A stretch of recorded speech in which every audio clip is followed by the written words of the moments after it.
So I thought I would talk about some of the things I had going on this year in almonds as far as when I was putting the boxes on top of the larger hives and trying to boost those smaller hives.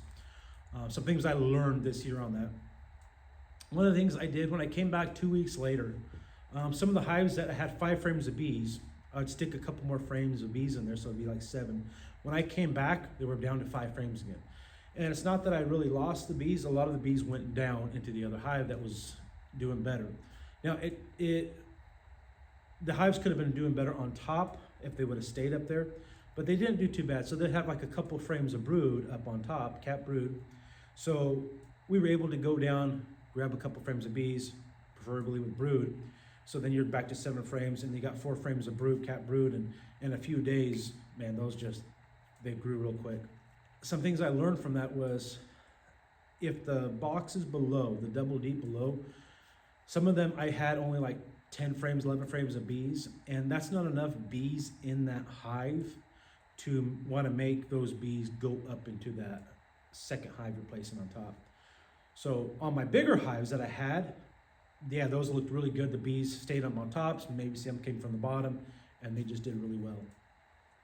So I'm planning on, if I have to do anything like that again, on those smaller hives, I'm gonna knock that top box off, drop them down to 1 box, even if it's 10, 12 frames of bees in there. By putting that second box on top, it's gonna force those bees to go up into that other hive, rather than the good bees or the better smelling hive attracts all those bees you put in that small one you put on top.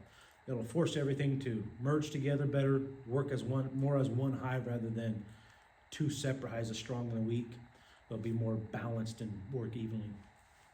So that's something I kind of learned on this trip down there and what I did. So don't want to do, not that it, I mean, it worked good. It got me to where I needed to be.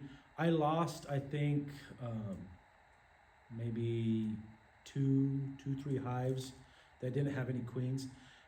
Everything that I put on top, I made sure there was a queen in there, and I made sure she was laying eggs. If she was not laying eggs, I killed that queen off and just used the bees.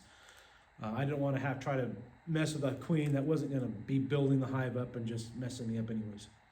There was, at the beginning, when I first pulled them out of the sheds, I did lose a few hives due to, you got a cluster like, I don't know, maybe the size of a baseball or something. Those hives, some of them died off right away. It just got too cold at night. They didn't have much feed in their hives, and yeah, they didn't do very well. So a lot of those died off. I did save some of those that way though, pulling them up, putting some extra bees on top. But like I said, out of all the ones I did, I only lost like 2 hives that were queenless, and so I used the bees in the other hives. And I had 1 large hive that I had on top. One of those was queenless also. So I probably pulled the queen up or did something, and it was probably my fault on that one. But other than that, everything looked really well. But just a lesson I learned, don't put a box on top unless your boxes underneath are strong. If they're not strong, knock them down to 1 box so it's a strong box for the size to push those bees up. Stay tuned for more videos, subscribe, and I'll see you in the next video. See you later.